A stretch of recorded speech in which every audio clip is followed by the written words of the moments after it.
Hello friends, कैसा आप लोग।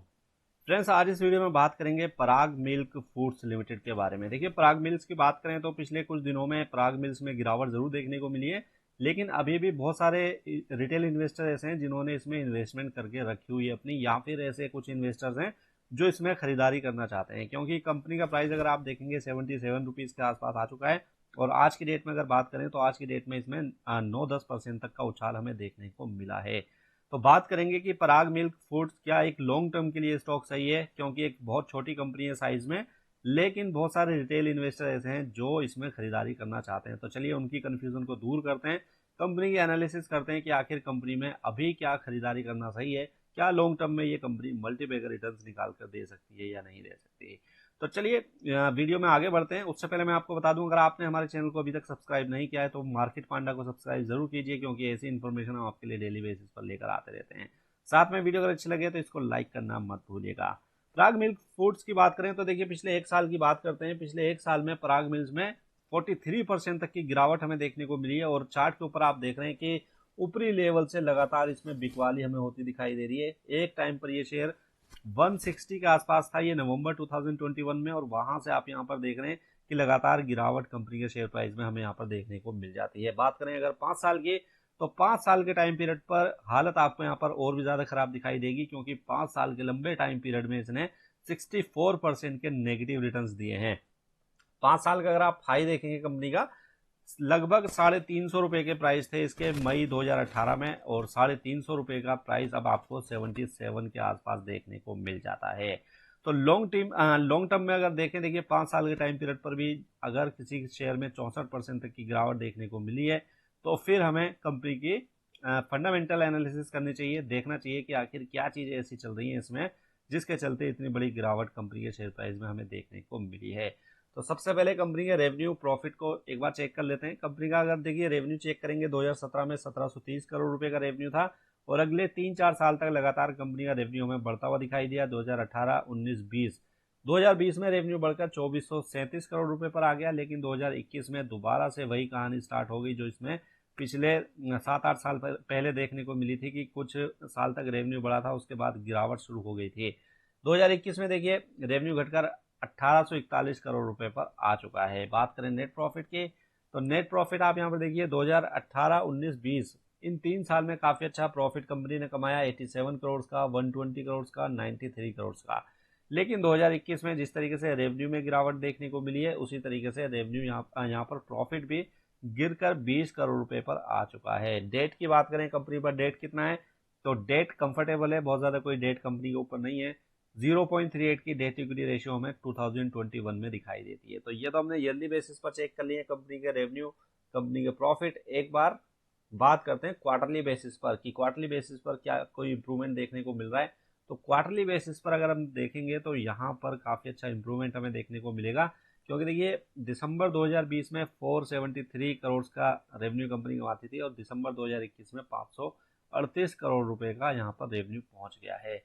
अब देखिए मार्च 2022 के रिजल्ट अभी तक कंपनी ने अनाउंस नहीं किए हैं, तो रिजल्ट अभी तक अनाउंस क्यों नहीं हुए, ये एक बहुत बड़ा क्वेश्चन मार्क कंपनी के ऊपर लगता है, क्योंकि अब नए साल का फर्स्ट क्वार्टर भी एंड होने वाला है, और अभी तक अगर मार्च 2022 के रिजल्ट इन्होंने अनाउंस नहीं किए हैं तो कुछ ना कुछ गड़बड़ यहाँ पर दिखाई दे रही है। अब देखिए 2021 की अगर बात करेंगे, तो जून 2021, सितंबर 2021 और दिसंबर 2021, इसमें कंपनी का रेवेन्यू भी काफी अच्छा यहाँ पर दिखाई दे रहा है, और नेट प्रॉफिट भी ठीक ठाक है। 17 करोड़, 22 करोड़, 19 करोड़ रुपए का रेवेन्यू यहाँ पर नेट प्रॉफिट दिखाई देता है।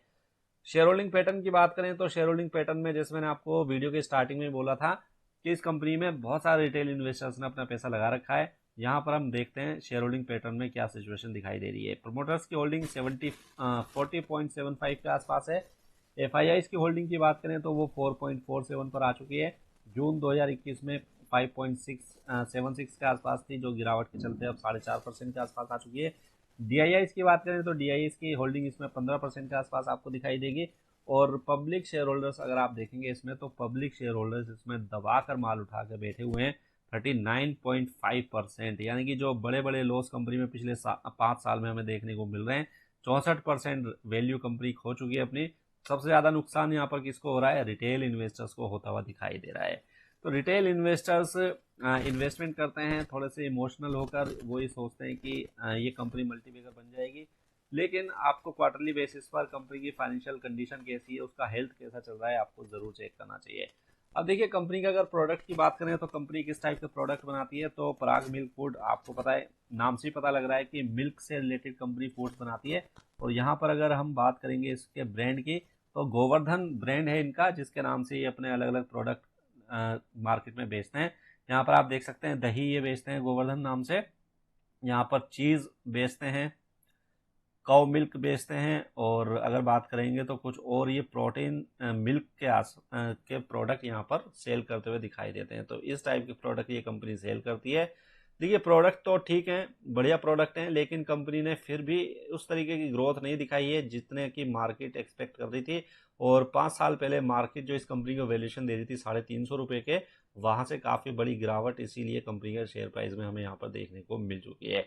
अब देखिए कंपनी के कुछ और पैरामीटर्स अगर हम चेक करें तो यहाँ पर आपको पता लगेगा कि कंपनी का जो अभी प्राइस चल रहा है 77.90, ये कंपनी की इंट्रेंसिक वैल्यू से कम है। तो कंपनी की इंट्रेंसिक वैल्यू से भी कम प्राइस अब आ चुका है। पी रेशो की बात करें 32 के आसपास कंपनी का पी रेशो आ चुका है। सेक्टर के पी रेशो की बात करेंगे तो ये 42 के आसपास है। प्राइस टू बुक रेशो 0.73 के आसपास आ चुकी है। तो प्राइस टू बुक रेशो के हिसाब से काफी सस्ता शेयर अब ये हो चुका है। लेकिन पी रेशो के ऊपर नजर डालेंगे तो पी रेशो अभी भी 32 के आसपास आ चुका है।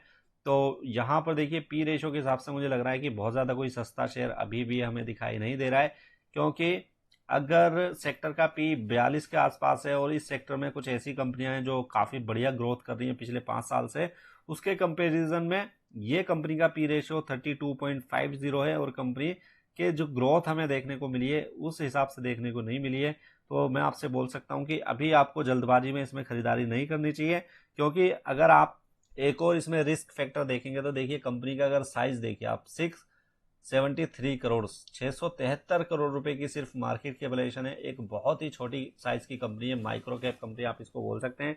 तो अगर आप इसमें इन्वेस्टमेंट करते हैं तो बहुत ज्यादा रिस्की इन्वेस्टमेंट ये रहेगा। एक ही दिन में शेयर 8-10% ऊपर जाएगा और एक ही दिन में ये 10-15% स्टॉक टूट भी सकता है। तो अगर आप इतना ज्यादा रिस्क उठाने के लिए तैयार हैं तो फिर आप इसमें इन्वेस्टमेंट के बारे में सोच सकते हैं। और अभी भी मैं बोलूंगा कि अभी एकदम से जल्दबाजी में इसमें इन्वेस्टमेंट मत कीजिए, थोड़ा सा प्राइस और आ जाए तो उसके बाद आप छोटी बहुत कम क्वांटिटी में आप इसमें इन्वेस्टमेंट कर सकते हैं, क्योंकि बहुत ही रिस्की बेट ये आने वाले टाइम में हो सकता है। बात करें कि आने वाले दिनों में क्या एक मल्टीबैगर स्टॉक बन सकता है, जी हाँ बिल्कुल बन सकता है, लेकिन उसके लिए इस कंपनी को अपने क्वार्टरली नंबर्स में लगातार इंप्रूवमेंट दिखाना होगा, अपने अर्निंग्स में इसे इंप्रूवमेंट करना होगा। और जब कंपनी का नेट प्रॉफिट बढ़ेगा, कंपनी का पी रेशियो ऑटोमेटिकली कम आ जाएगा, तो वहां पर वैल्यूएशन जस्टिफाइड होगा और वहां से हम उम्मीद कर सकते हैं कि कंपनी अच्छे रिटर्न्स निकाल कर दे सकती है। तो आप इस कंपनी पर नजर रखिए, क्वार्टरली नंबर्स पर अपनी पैनी नजर रखिए, वहां पर अगर इंप्रूवमेंट देखने को मिलता है तो उसके बाद आप इसमें इन्वेस्टमेंट के बारे में सोच सकते हैं। तो उम्मीद करता हूं आपको ये वीडियो अच्छी लगी होगी फ्रेंड्स। वीडियो अगर अच्छी लगी है तो इसको लाइक करना मत भूलिएगा, साथ में हमारे चैनल को सब्सक्राइब जरूर कीजिए। अगर आपके कोई क्वेरीज हैं तो आप हमसे कमेंट सेक्शन में पूछ सकते हैं, हम सभी कमेंट के आंसर करने की कोशिश करते हैं। तो चलिए